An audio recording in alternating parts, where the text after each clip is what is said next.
আহত, বাকরুদ্ধ এবং স্তব্ধ। আজকে সারা বাংলাদেশ স্তব্ধ, শোকাহত, বাকরুদ্ধ। আজকে বাংলাদেশের 18 কোটি মানুষ স্তব্ধ হয়ে গিয়েছে, শোকাহত হয়েছে।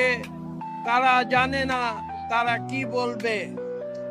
আজকে একটি যুগের অবসান হয়েছে।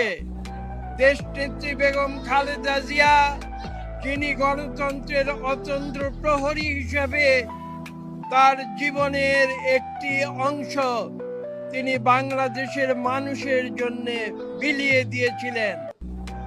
আপনারা জানেন 1982 সালে শহীদ প্রেসিডেন্ট জিয়া রহমানের তিরোধানের পরে রাজপথে নেমে এসেছিলেন দেশনেত্রী বেগম খালেদা জিয়া গণতন্ত্রের সৈনিক হিসেবে।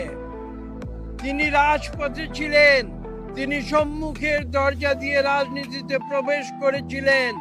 তিনি অন্যায়ের সঙ্গে কোনোদিন আপোষ করেননি, তাই নীতির প্রশ্নে তিনি ছিলেন আপোষহীন। তার উপরে জুলুম হয়েছে, নির্যাতন হয়েছে, কিন্তু কোনোদিন তিনি অন্যায়ের কাছে মাথা নত করেননি।